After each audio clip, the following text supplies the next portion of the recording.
You're listening to a podcast from Glenstone Abbey.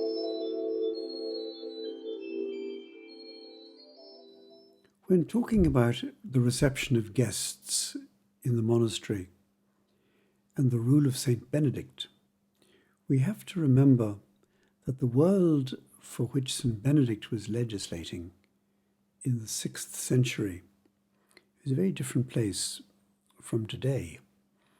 The Italy in which Benedict lived and in his time was chaotic, overrun by the Lombard invaders. Safety on the road was not to be taken for granted at all, so that when Benedict speaks of the visitor, very often he's speaking of people who are actually in need of a safe place to stay.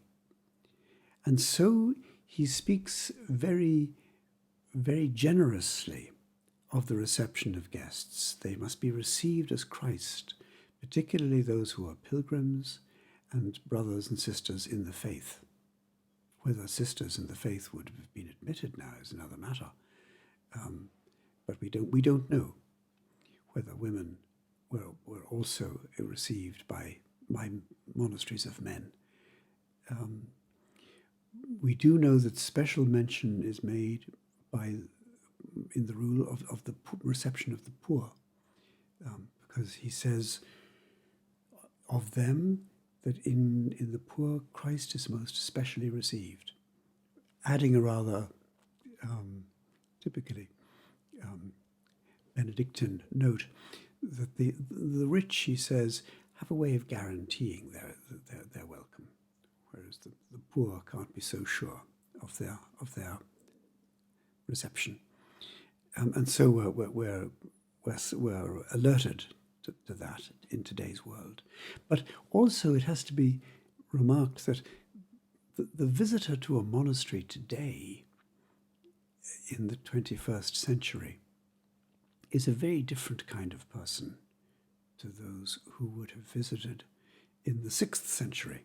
Today, it's more probably that someone is looking for a quiet kind of holiday, a quiet rest, as opposed to the tourist trail, a place of refuge.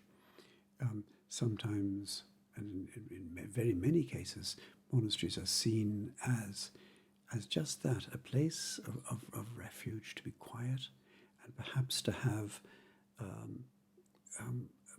a spiritual talk with somebody, and as much as anything, to meet other people in the same situation, like-minded souls. And so it is now as it was in Benedict's time, when he says, monasteries are never without guests. There are always people in search.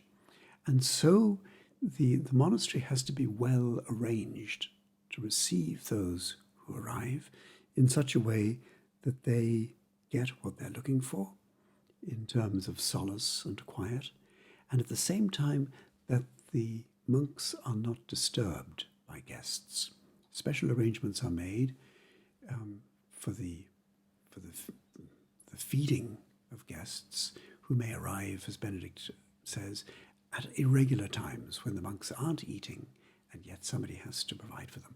So a special place is made ready in such a way that the community can carry on its everyday life without, as it were, being bothered or disturbed by the guests. And the monks indeed are discouraged from contact with guests for all sorts of reasons, not least, I think, perhaps because guests might be annoyed or bothered by unwanted approach.